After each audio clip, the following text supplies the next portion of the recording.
turned your money into BNB. There is no legal system that can help you recoup that. There's no insurance. There's no nothing. You are in like the dankest corners of degen crypto land, homie. Bring him back. Oh, my man. Oh, man. Paul, man. I'm here for you. I believe you. Yeah, this mother...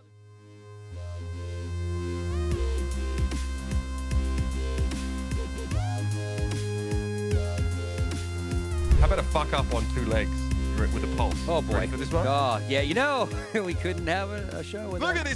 Look at this cockroach. My guy looks like a bucket of smashed crabs. Holy moly. It's your boy Ice Poseidon. This fucking guy was kind of a big deal on YouTube, I guess, in like the mid 2010s.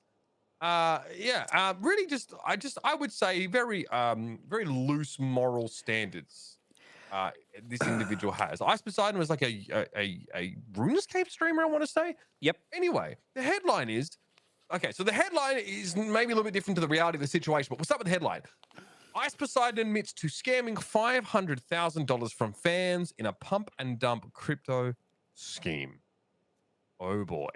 Now, just to be very clear, a pump and dump scheme loosely is, I have an asset. It's worth $1 right now, but it will go up. Trust me. And if you guys all buy more, it will go up even more.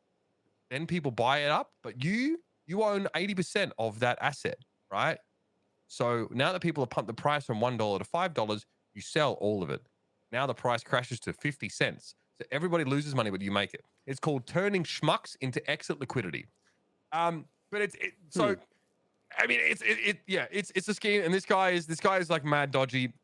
Scott, basically, it's a project called cxcoin, and the idea behind it, from Ice Poseidon's perspective, and look, I've read the white paper. It's not much of a white paper to read. There's not a lot of technical stuff. The tokenomics is like very vague, but it's supposed to create a platform to donate cryptocurrency to your favorite streamers, right? Again, things that we don't really need, but we just seem to have. Maybe in a world where everyone has like a MetaMask wallet hooked up, and they're like, they can just, you know, it's more convenient for them than like using their credit card to sub, but I just don't see that happening. There's also supposed to be an NFT marketplace, like we need any more of those. And a game, probably a game that was based on, I understand, using the cxcoin as an asset to gamble with. It's just a gambling game. It could have been, you know, there's a world where it could have run like alongside, like, you know how we have Twitch predictions, right? You could run it like alongside that. You could use like an illegal plugin and let you make preds, and you can bet the cxcoin, and you can actually turn those channel points into fiat currency potentially. Gotcha. I can see that happening. That's the idea. The token that underpins the project is called cxcoin. And old mate's like, yeah, I mean, I took about, you know, I think I took 500 grand out. He says he bought a Tesla and then pocketed the other 300K. And obviously the coin is not worth very much anymore. Articles are saying the coin is worth nothing. The coin has never been worth much at all. There was a period where it went from 225 to the power of 10 to the negative $8. And then it went up to 225 to the power of 10 to the negative 7. So, you know, I guess like a factor of 10, if I'm not mistaken here. It's hard to say. There's so many zeros, I have to count them. But yeah, essentially the price got pumped up, and then a large amount of it got sold. That's the underpinning scenario here. But the guy gets interviewed, Scott. Literally, like, guy. So CoffeeZilla guy, I don't know if this is what he does normally or if it's just something he cared a bunch about. He interviewed the guy. Do we have sound for this or no? We just have the... Yeah, we do. Okay, we have... All right, Scott, I'll let you weigh in on this, but I want you to hear his reaction following this. So here's CoffeeZilla, Coffee Break rather, interviewing the Ice Poseidon. You want to keep the money that's not yours, that you took from the project, even though you failed to deliver. I mean, I'm not really sure what you want me to say, but yeah. I'm trying to like get you to return the money because it's 100% still available, and you could do that. If you want the answer, yeah, I could give the money back. It is within my power, but I'm going to look out for myself and not do that. So Scott, essentially, you know, he's said, here's a project, invest in it. You know, I believe it in the long term. People invested, then he sold a bunch of his cxcoin so he could make a profit, thereby crashing the price. You know, people are calling it stealing and stuff like that. I mean, he tricked people into investing in something that may or may not exist. none of this is. I think none of this is legally binding. So he's just basically found a bunch of people who didn't do their research or just thought they'd trust Ice Poseidon. He leveraged his reputation, what's left of it, you know, and then sold his stake. He basically just made money off a bunch of people that invest in the wrong project. So I don't know if these people aren't getting their money back unless he chooses to give it to them, essentially. This talks about him taking a portion. LP stands for liquidity pool. It's the money that is in the tokens, right? He's saying at the time that he sort of took a portion of the LP, there actually weren't too many people that had put a ton of their own money in. It was just a lot of people with a little bit, I assume. He said the top holder had 15 BNB, which is Binance Smart Chain. It's like it's Binance's sort of token. If you want to get like kind of funky crypto, weird, edgy little like shit coins, you need to go through BNB a lot of the time because Binance has like a bunch of different coins through. You can use Pancake Swap or something like that to swap your coins away. So he was basically saying there's a lot of money here, but it was just actually a lot of people with a little bit of money. So I took some of the liquidity pool. And the buyback function, essentially, this is how he was sort of saying that this would be a worthwhile investment getting into the coin. So I'll try and make this very clear. Basically, there are fees with transacting with a certain coin, right? You can sort of stipulate them when you create the token. 6% of the fees of transacting with cxcoin were going to be used to buy back the cxcoin. So it's like a stock, it's like a company buying back their stocks. Gotcha. It should, in theory, remove tokens from circulation, thereby increasing its value. I don't know if they were burning the tokens that he was buying back necessarily, or if he were holding onto them. So, because obviously Ice Poseidon is the creator and the holder of the token, he would get those fees. So there's a buyback, very common. I don't know if this is consistent with what an ohm fork is, but there are like a few examples of this, like, you know, Olympus DAO, Temple DAO, a few other of these like DAOs, decentralized autonomous organizations that kind of do this. So guy said he basically got a lot of money, and his justification, Scott, is that, you know, the largest holder was only 15 BNB worth, which is how much? 15 BNB in USD. Probably not that much. I'll have to convert it here. I don't know what BNB is off the top of my head, but yeah, and then it says that holder number 50 way had 0.6 BNB, not a lot. So 15 BNB is about 5.6K. Okay. There you go. So one Binance coin is $374. That's still a decent amount of money. And he claims that was the most that any one person had in there. So it's look, the guy's a shit cunt, right? And he's a scumbag. And yeah, like this project's probably not going to go anywhere. It's a classic rug pull. It's a fucking pump it up. He sold people on a Ponzi scheme, but motherfucker's doing this all the time. And like, you want to call it stealing? I guess that's fine. But these people should not have fucking invested, and there's no legal framework for them to recuperate their money. Because if you have turned your money into BNB, there is no legal system that can help you recoup that. There's no insurance. There's no nothing. Like you are in like the dankest corners of degen crypto land, homie. Very much buyer beware. And if you're investing more than you can afford to losing that, then you're just a fucking idiot. Okay, full disclosure time, Mitch, and you might not like it. Okay. I'm a hardcore CX fan. I'm a hardcore fucking Ice Poseidon fan. This guy, you know, the word meta gets thrown around as a bullshit term. This motherfucker was setting the meta years ago on IRL streams. Shout out to the RV gang. You all know who you are if you fucking watch the RV fucking streams. On a fucking plane.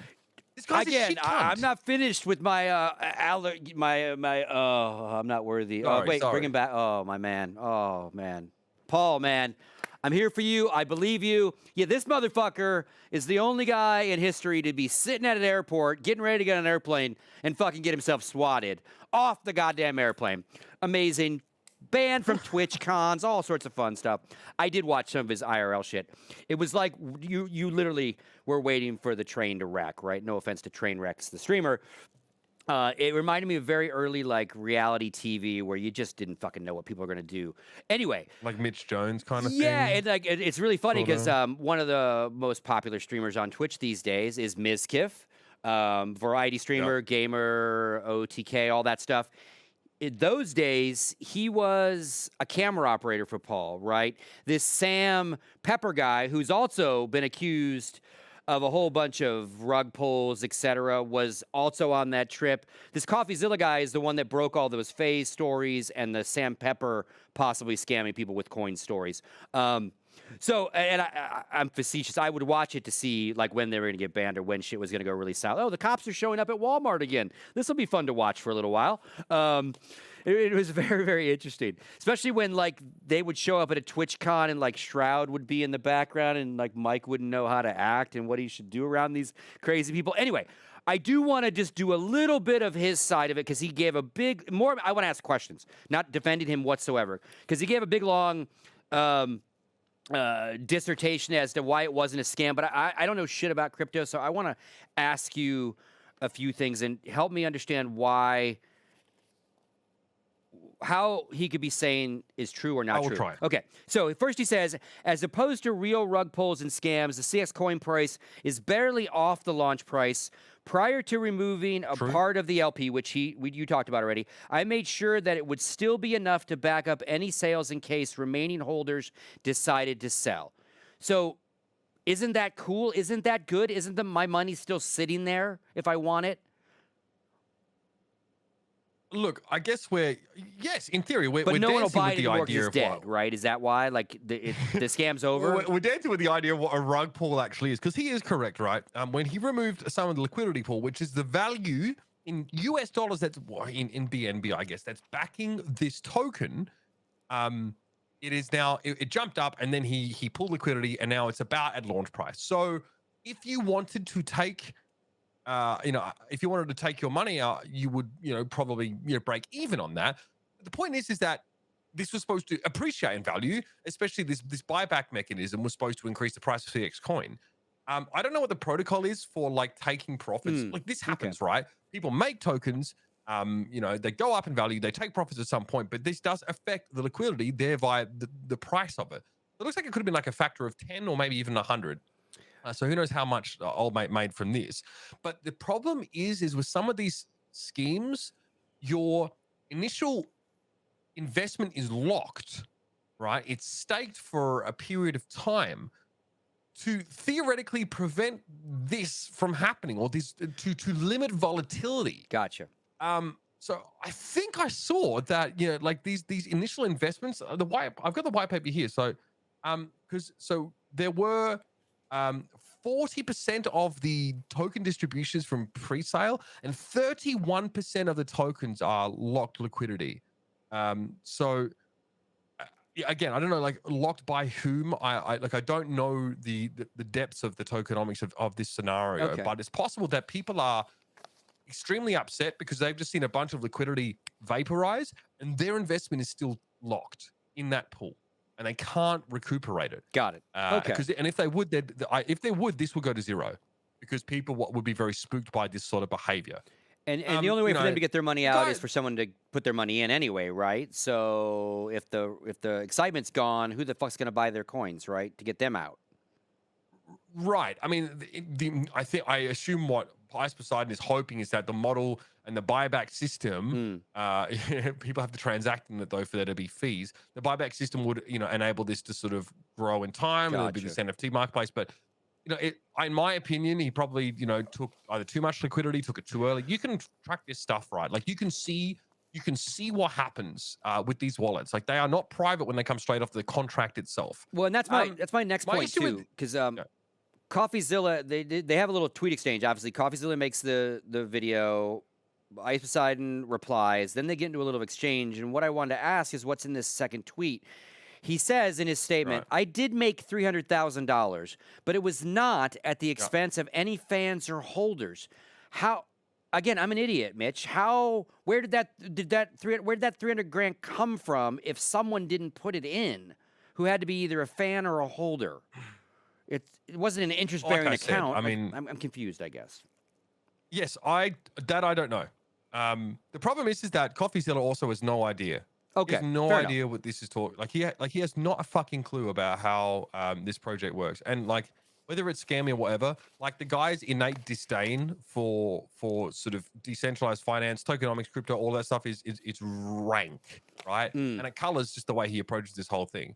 you know, like to be fair, you have to have a very high IQ to understand crypto scams. And it's like, how do you make this money? It must be from scamming. It's like, well, okay. I mean, like already, like the guy's wasting his time trying to talk to him. The Ice Poseidon's a piece of shit. This CoffeeZilla guy doesn't understand, you know, the idealized version of whatever this fucking scheme is. So he's just like, no, you just scammed. And Ice Poseidon's like, listen, mate, like, I hate to break it to you, but these people put their money in.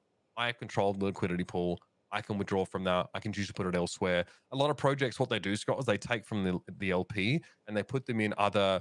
They take the LP and they put it in something called a farm, right? Which is basically like a high yield staking system. So you take something, some of these yields, you can provide liquidity to other tokens, right? And it gives you like up to 70-90% APY on some of this. That's just like, you know, from fees and stuff like that for sort of contributing liquidity. So, you know, I don't understand enough about this project. I also don't know how this money has to come from the people that buy in. I maybe he's assuming that he's taking money. I mean, it's money from everybody who had bought some of this CX coin. Like their wealth is being expropriated by the removal of this liquidity pool. That's my understanding of this. Okay. So, Ice Poseidon is correct in that it's more nuanced than like, haha, I scammed you guys. I sold you on a false stream. Like, just because he's removed liquidity doesn't mean this project isn't going to work, right? People are mad that he's obviously come away with a lot of money and they haven't seen any material change. And these people are probably locked into this liquidity pool right now. They can't take the money out. It seems like people who just didn't really understand what it is that they were investing in. And maybe they didn't expect, you know, the way that this liquidity was removed. I really have only a fledgling understanding of how stuff like this works because we are straying into really degen territory. Yeah. This kind of scheme, this kind of idea, it's very degenerate. It's very risky. I would say there are like I've seen people walk away with like 1,000x right on stuff like this, but it is so risky. You don't have any framework to get your money back. Like you had just better be ready to lose it. And I saw a post from some guy on Reddit who said he invests his life savings, and I felt terrible, you know, for him, but also for being very stupid. This is not the way that you should only, if you have fun money, then buy on him by all means. Look at him. On him. You got your money taken by that. It looks like a stub toe. Unlucky. I mean, I'll take your life savings, chat. DM me, man. They're open. I'll even unblock Wordle if you play Wordle, man. At this point, fuck. Like the guy has already demonstrated a really flimsy moral sort of standard. Yeah, that's where I don't. Like, and then yeah, like if you're. Yeah, so like, sorry, he scammed some stupid cunts. End of story. Yeah, like if Hector was selling some sort of crazy coin, our friend Hector Rodriguez was doing this, you know, again, your personality certainly leans into whatever your advertising or selling. Stake on these things. Like, fuck. Like, yeah, that's fine. But Hector has demonstrated himself to be someone of integrity. That's what I'm saying. Like, so what did you expect? Never done that. Yeah, what did you expect? Yeah, you do buy into a reputation with this stuff, especially if the creator of a coin is doxxed. By that, I mean like their identity is known. Oh man. Now that being said, though, I just don't. The SAS coin is still available. SirScoots at cCoin as part of the esports cruise coin collection. I mean, you're fully doxxed, Scoots, as far as I know. Yes, so you know. Yes. If we can show that website, that'd be great. I will keep filling until we go to esportscruisecoin.com. That is esportscruisecoin.com. Everyone say it with me in chat, esportscruisecoin.com. Daniel's like, this motherfucker. Everyone spam Daniel's emote in chat. The SAS coin, esportscruisecoin.com. We're going to have a doc. Did I tell you? We had good talks with Cryptoland folks. They needed some help with the doc. So we're going to help them build a doc. Can we get like one of the big gigantic mascots of the coin? The seediest mascot I've ever seen, to be honest. You don't like it's Coneboy? It's like Ronald McDonald got himself on the sex offender registry, kind of seedy. You don't like Coneboy? I just There we go. Esports Cruise Coin, baby. You too can be on our next. Damn. I mean, how is it? So, what are the fluid dynamics of that amphitheater? I want to point out the key part in the middle of our marketing materials. No scammerino. Right. Can't be understated. I love this. Why us? Gaze into those eyes above and you will have your answer. The founder of SasCoin is a pillar of the esports world and a VIP amongst cruise liners worldwide. How many cruises do you go on? Oh, I don't know. I see you've been on at least one. I've been on like 5 or 6 probably in my life, give or take. 6. All right. Yeah, no, you're a VIP of the cruise. I mean, compared to the average esporter who's been on a sum total of 0. So, you know, I trust you. You're an authority. And I want to point out that we were way ahead of the coin game. Long before Rally existed and all these other bullshit coins we were ahead of the game, maybe two ahead of the game for our own good. Anyway, still Yeah, available. I guess. No Yeah, it's like Scammerino. Icarus, man. You flew too close to the Too sun. close to the Ah. too close to the crypto sun.